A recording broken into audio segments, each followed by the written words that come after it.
Shad in Connecticut. Shad, you're live with Eric and Vi. What would you like to talk about? So, just a quick question. I've had a lot of conversations with theists, just generally when I get the religious stuff piled onto me, giving some pushback, and I'm always met with, well, everybody's allowed to believe what they want.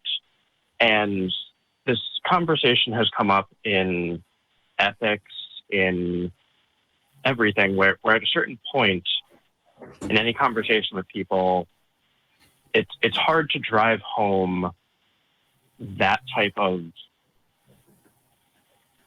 connection, that unity and that meaning.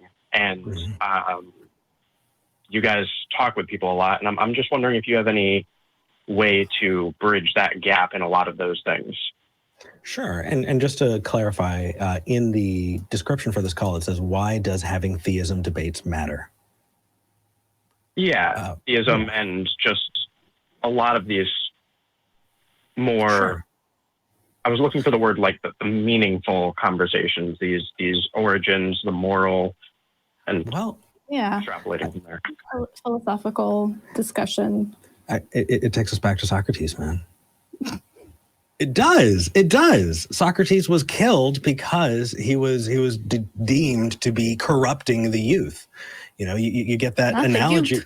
You get that analogy of the gadfly stinging the horse. That is, you know, the government. It's a whole bunch of tiny things. There was, I believe, was it Daryl who started it in the God virus? Either it was Daryl Ray who started it in the God virus, or it was Bogosian who referenced in there micro inoculations, right? It's not the first time you come across a concept that you change your mind. No, it's the 7th, 8th, 10th, 12th time that you come across a concept and mull it over and work through it. And so these discussions, what we need to do is we need to set our sights a whole lot lower. We need to make sure that we're understanding, hey, this person's going to walk away and I may never see the result of that. But the fact that I challenged them to think about their world, now, that's a good thing. And it's not just a theist thing. We should always be considering those things. That's skepticism.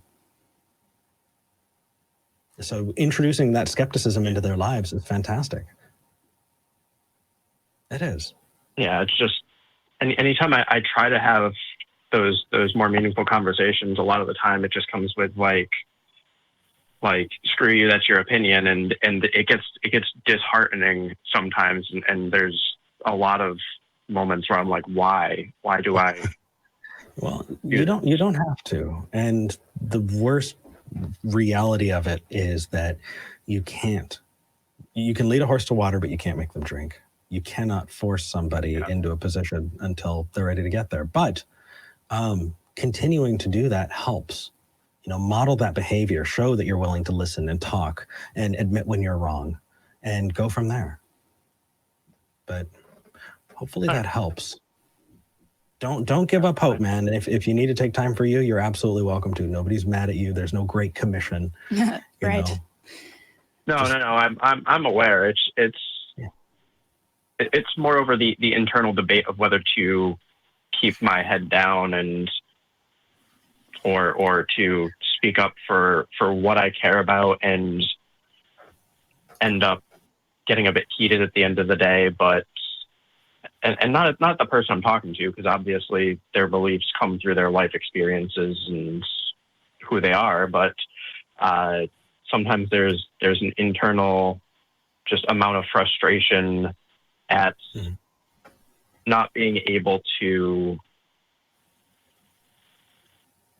get people who don't want to care to care about morality and all of that.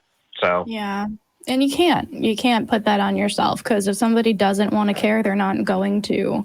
And a lot of the time, the thing that makes someone care about something is being affected by it personally.